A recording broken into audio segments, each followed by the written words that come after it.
Hey everybody. So today we're going to be talking about something I think is pretty straightforward, something that I have not wanted to talk about, that we kind of have to. And I guess I should preface this by saying it's not that I didn't want to talk about Travis Scott and Astroworld and everything. I just think there's still a lot happening right now. And it just would mean either like constant, almost daily updates or just waiting until the full picture is shown and then put together a conclusive story from A to Z. And I'm obviously in favor of the latter camp. However, there was something that popped up that finally caught my attention enough to the point where I figured it would be okay to talk about this specific instance because, as you guys know, lawsuits are still piling in. He is obviously trying to remove all responsibility from said lawsuits, and then he finally decided to speak out yesterday for the first time since the November 6th tragedy. What is this, a month and a half late? He finally has something to say. I've kind of watched through this a little bit. It's like a 55-minute long interview, and it's not good. If I'm going to be honest with you, it's not good. I guess I could say seeing a Travis Scott interview was not on my 2021 card list. When I'm telling you that this dude, I don't know if this is PR or he genuinely believes that he has no fault in this. It's insane. So I figured the best way to go about this is I think this is a very kind of isolated piece of content that we can look at regarding the Astroworld situation because we finally get to hear from him, right? We've heard from a variety of sides. We've seen lawsuits coming out. We've seen, the Kar-Jenner clan go absolutely silent. Kim's PR stunts, all of these PR stunts going on to try and distract us from what's happening. Like, I swear to God, that's probably why Tristan Thompson and like this baby mama drama with Khloe Kardashian's a thing, is like it's all to take the heat off of the fact that, Kylie Jenner's fiance, husband, whatever, it is the cause of this huge mass casualty event. Let's go through this together. Let's take a look at it. Let's unpack what's happening here. Let's try and form an opinion maybe about what is this guy up to? What does he actually think? Is this PR? Let's figure it out. It gets so hard because, I always felt like connected with my fans.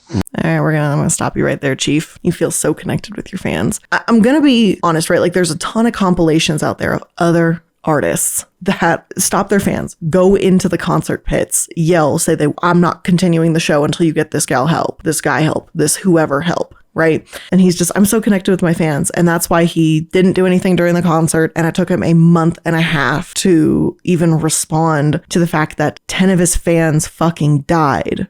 That doesn't sound very connected to me. I don't know, but let's continue. And, I went through something, and I feel like fans went through something and people's parents went through something. Oh, people went through something. People fucking died, dude. Sorry. I should have let that go and just waited a moment before saying anything. I also have on the side, which I want to give a shout out to Kelpie for helping me out with this one. He gave me some supplemental videos and links and tweets showing some of the stuff that happened during the concert, just so that we can juxtapose it with what he's saying. Because I think that that's an important thing to mention and to show that he's going to say, this shit didn't happen, this shit didn't matter, or we all just went through stuff collectively. And I'm like, I don't know, man. Like, people died, and then you went to Dave & Buster's afterwards to party. I don't know if you went through something, man. This already begins to feel like the setup of you're not sorry that it happened, you're sorry you got caught. You're sorry only because you're being sued into the fucking dirt now. Maybe this is how he shows emotion, but this does not feel genuine 33 seconds in.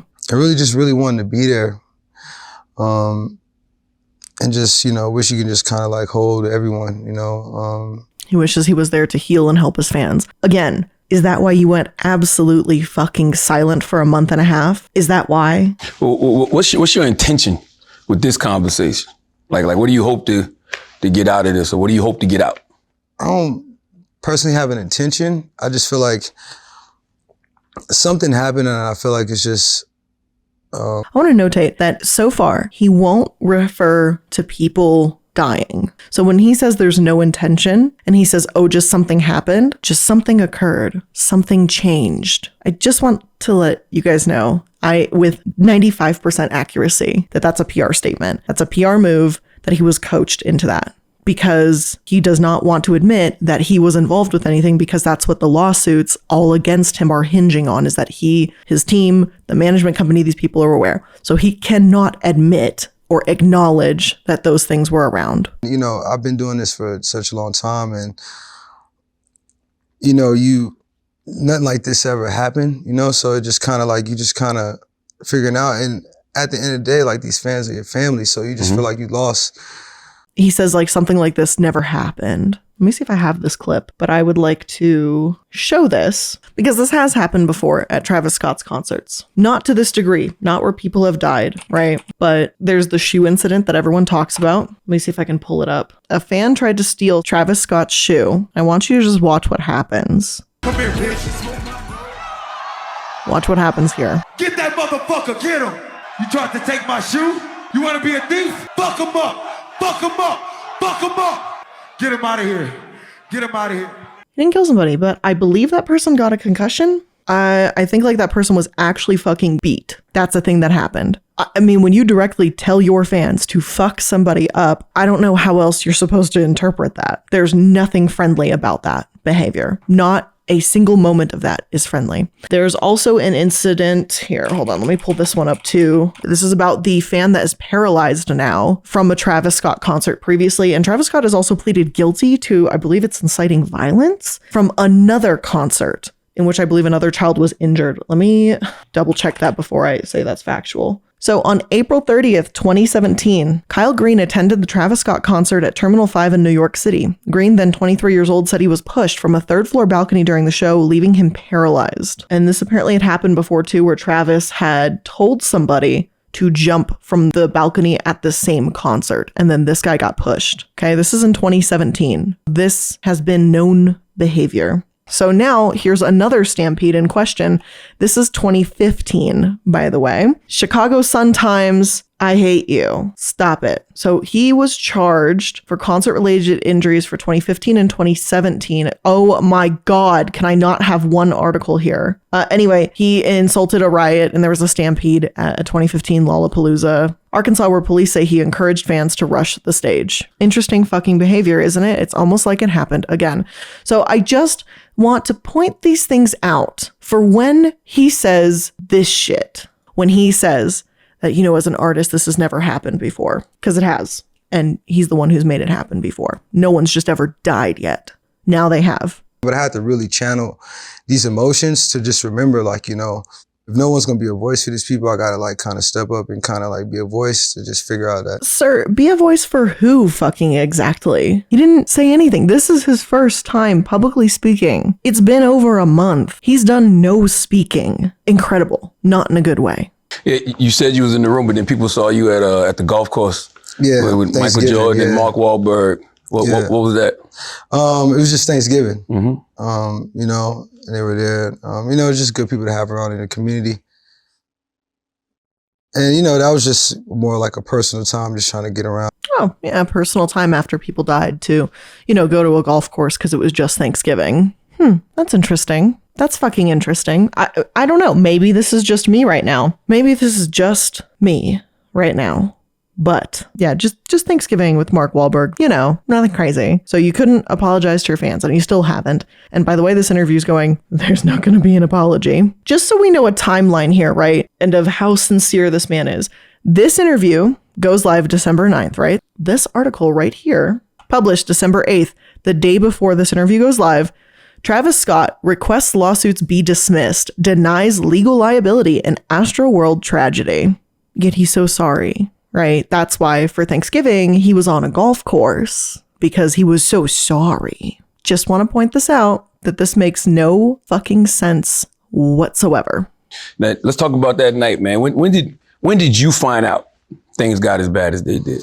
Now, that's the question everybody wants to know. Yeah, it wasn't really until like minutes until like the press conference until I figured out exactly what happened. You know, I want to just straight up be just like, false. Bing fucking bong. You are wrong.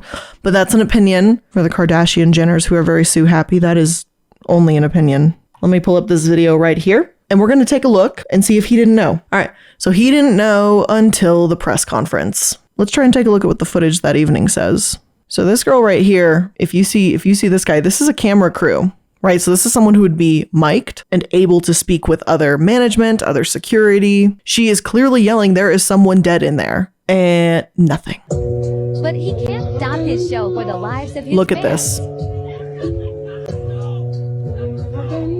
Look at this. This dude just doesn't know what the fuck to even do. The least he could have done was pick up that big ass fucking walkie-talkie that's picking up at least a third of his ass and tell someone they think someone's dead in the crowd, pause the show.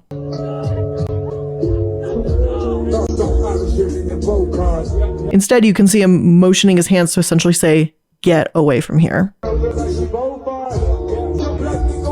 And goes right back to work. Two hands to the sky. This. Two hands to the sky. Two hands up, y'all. Two hands up. Now, I've heard some dispute over this with some people saying from different angles, he does not actually say who asked me to stop, but I've heard that audio so many times, so I don't know what to think of that. I've heard people try and dispute that that's not what he said, but it very clearly sounds like he's saying who asked me to stop, which to me sounds like an acknowledgement that someone was saying stop. For those of you wondering what's happening in the chat, Earthbound Epidemic said, hey Blair, did you see the clip of him singing at a limp body being crowd surfed? Okay, so in this clip, what happens is he's on like one of those little platforms and you can see literally an unconscious person being pulled up and essentially crowd surfed away towards medics. And looks like he's staring right at the fucking camera or just off centered to where the dead body is being transported. And he's just doing some weird autotune, like, just like staring. It is the most unsettling fucking thing ever. This is someone who's literally going to have a fucking seizure and Travis Scott doesn't care. In the meantime. Well, it looks like people are at least putting their bodies inward so that this kid doesn't get fucking trampled on, but I don't know the status on this person. Yeah, all of these things happen. He just goes, well, I didn't know. I just refuse to believe it. Yeah, people said they collectively heard folks screaming help every time you stopped the song to get your attention. Did you hear any of those screams? Nah, man. And you know, it's so crazy because I'm that artist too. Like, you know, anytime you can hear something like that, you want to stop the show.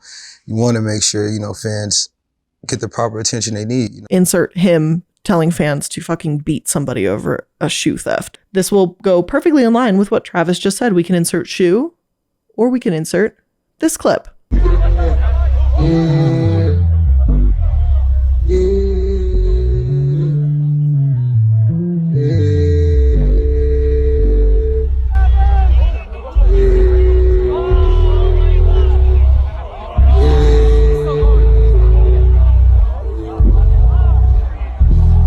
You tell me what happened in that clip. It literally fucking looks like he was auto-tune watching that dude. It looked like he was trying to understand what was happening, but that it looks like he saw something. It is unsettling. It is uncomfortable. That clip, I am both happy and unhappy that you found it, Earthbound, because I never wanted to see that clip again, but at the same time, seeing it again, I'm realizing how impactful it is because of how fucked up it is that even happened.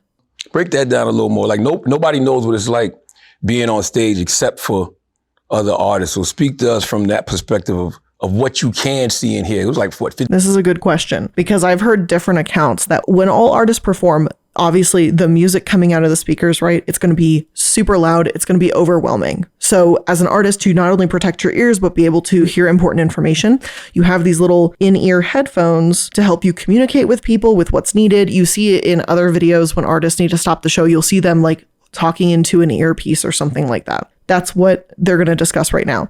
And my understanding is it actually plays back background tracking so that you know how to keep tune with the song, because by the time it's playing out of the speakers, it's a delay. So you want to sound like you're in sync with the music. But it's also, my understanding is so that management can speak with you directly if something's going on. So for him to go, there's music, there's all this happening and blah, blah, blah, blah, blah. My understanding is that's not the purpose of those in-ear pieces. It's so you can communicate with your team when something's happening. So that just seems very dismissive to me. But let's go ahead and hear what he has to say about this. So it's hard to tell excitement from danger, so to speak? Yeah, of course. Everything kind of just sounds the same. And at the end of the day, you just hear music. Wrong. Opinion. Wrong. So we're going to take a slight detour from Travis Scott, and we're going to take a look at times when singers had stopped their performances to rescue fans.